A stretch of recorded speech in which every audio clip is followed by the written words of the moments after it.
जय गुरुजी संगत जी। स्वागत है आप सबका शुक्राना गुरुजी वाणी चैनल में। मेरी प्यारी संगत जी, उम्मीद है कि गुरुजी की ब्लेसिंग्स आप सभी पर निरंतर बरस रही होंगी और आप जहां भी हैं स्वस्थ और खुशहाल होंगे।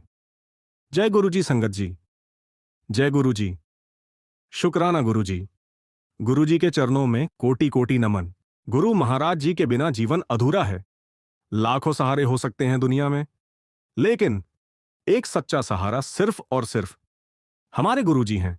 गुरुजी की महिमा का कोई पार नहीं, और हम सब तो बस उन्हीं के चरणों में समर्पित एक छोटा सा दीपक है।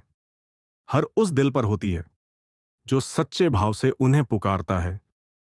लाखों सहारे हो सकते हैं इस संसार में, लेकिन गुरुजी ही हमारा एकमात्र सच्चा सहारा है।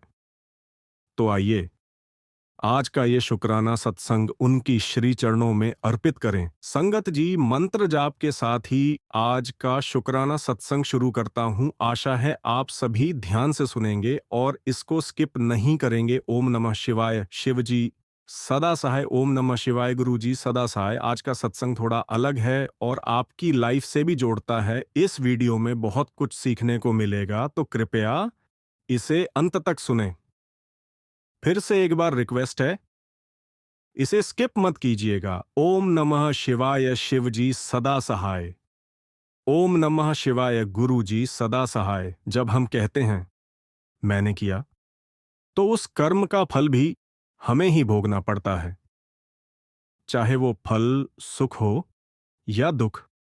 लेकिन जब हम कहते हैं प्रभु ने कराया, तो हम उस फल से मुक्त हो जाते हैं, क्योंकि अब वो हमारा नहीं रहा, ना कर्म ना उसका फल। संसार में दुख इसीलिए आता है क्योंकि हम हर चीज को अपने से जोड़ लेते हैं।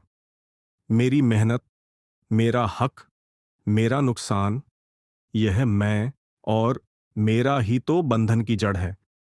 लेकिन जब हम हर स्थिति में कहते हैं प्रभु की कृपा है, तो मन हल्का हो जाता है, शांति का अनुभव होता है। जो भक्त हर परिस्थिति में ईश्वर की लीला देखता है, उसे कुछ भी विचलित नहीं कर सकता, क्योंकि वह जानता है जो हुआ उसमें भी प्रभु थे, जो हो रहा है उसमें भी प्रभु हैं, और जो होगा उसमें भी वही होंगे। यह समर्पण ही सच्चा योग है। ध्यान रखना, जीवन में जो कुछ भी घटित हो रहा है वो हमारे ही कर्मों का प्रतिबिंब है। कोई और जिम्मेदार नहीं है।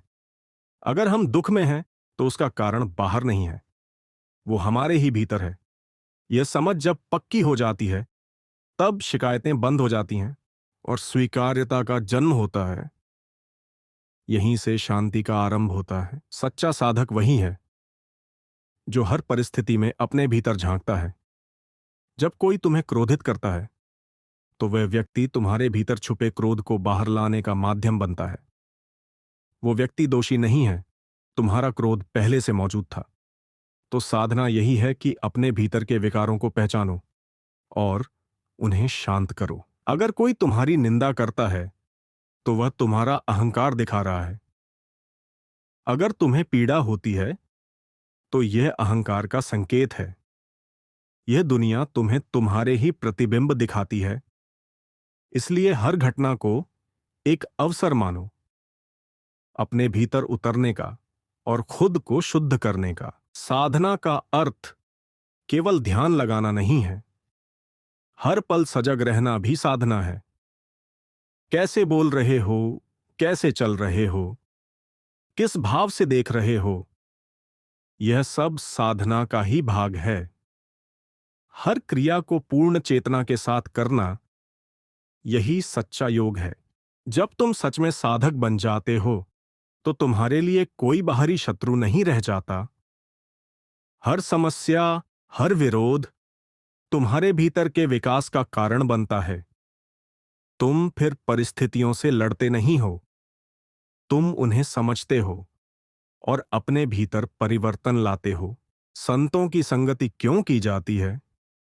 क्योंकि उनके पास वो दृष्टि है जो हमें दिखाई नहीं देती। वो हमारे भीतर की गांठों को पहचान लेते हैं और अपने वचनों से उन्हें खोलने लगते हैं। उनकी बातें कड़वी लग सकती हैं, लेकिन वो भीतर की सफाई कर रही होती हैं। सत्संग का प्रभाव तभी होता है जब हम उसे केवल सुने नहीं, बल्कि अपने जीवन में उतारें। हर बार जब कोई बात दिल में चुभे, तो रुककर सोचना चाहिए, कहीं वो हमारे भीतर की किसी सच्चाई को तो नहीं छू रही। सत्य को सुनना आसान नहीं होता, क्योंकि वो हमारे अहंकार को चोट पहुंचाता है, लेकिन वही चोट हमें भीतर से तोड़ती है और फिर उसी टूटन में एक नया जन्म होता है। वही तो है आत्मजागृति का आरंभ। जब मन दुखी होता है, तो वो बाहर किसी कारण को पकड़ता है, लोगों को, हालातों को, बीते हुए पलों को। पर जो साधक होता है, वो जानता है कि दुख बाहर से नहीं आता, बल्कि भीतर की किसी अपेक्षा से जन्म लेता है। अपेक्षाएं ही सबसे बड़ा बोझ हैं। जहां अपेक्षा होती है, वहां पीड़ा निश्चित है।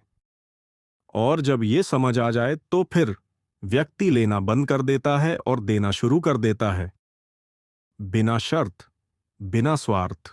ध्यान और सत्संग, इन दोनों का मेल तुम्हें भीतर की यात्रा पर ले जाता है। ध्यान तुम्हें शांत करता है और सत्संग तुम्हें दिशा देता है। एक तुम्हारे भीतर उतरने की कला है और दूसरा तुम्हारे भीतर उजाला भरने का माध्यम। जो व्यक्ति केवल शब्दों का ही संग्रह करता है, वो पंडित बनता है, लेकिन जो उन शब्दों को जीता है, वो संत बनता है। सत्संग का उद्देश्य यही है, तुम्हें संतत्व की ओर ले जाना। हर दिन जब तुम सत्संग में बैठते हो, तो ये केवल शब्दों का आदान प्रदान नहीं होता, ये तुम्हारी चेतना के साथ एक गहरा संवाद होता है। वो संवाद जो शब्दों से परे जाकर तुम्हारे भीतर कुछ बदल देता है। तुम देखोगे, धीरे धीरे तुम्हारा दृष्टिकोण बदलने लगता है। वही दुनिया, वही लोग, पर अब तुम्हारे देखने का तरीका बदल गया है। यही है भीतर का परिवर्तन, जो सत्संग और ध्यान से आता है। सच्चा साधक शिकायत नहीं करता, वो हर स्थिति को अवसर की तरह लेता है, सीखने का, बदलने का और ईश्वर के करीब जाने का। उसकी दृष्टि हमेशा भीतर रहती है, बाहर नहीं। जो मिला है, उसे पूरी श्रद्धा से स्वीकार करना, यही पहला कदम है शांति की ओर। जब तुम जीवन से लड़ना बंद कर देते हो और उसे समझना शुरू करते हो, तब जीवन तुम्हारा मित्र बन जाता है। साधना का मतलब केवल आंखें बंद करके बैठना नहीं है। ये तो जीवन जीने की एक कला है। हर पल जागरूकता से, हर क्रिया समर्पण से और हर भावना शुद्धता से भर देना ही साधना है। ध्यान सिर्फ एक अभ्यास नहीं, बल्कि एक अनुभव है, जहां विचार ठहर जाते हैं और केवल होना बचता है। वहां कोई संघर्ष नहीं, सिर्फ मौन होता है, गहरा, निर्मल मौन। जब तुम अपने भीतर उतरते हो, तो सबसे पहले तुम अपने असत्य से मिलते हो। झूठी पहचाने, झूठे डर, झूठे सपने।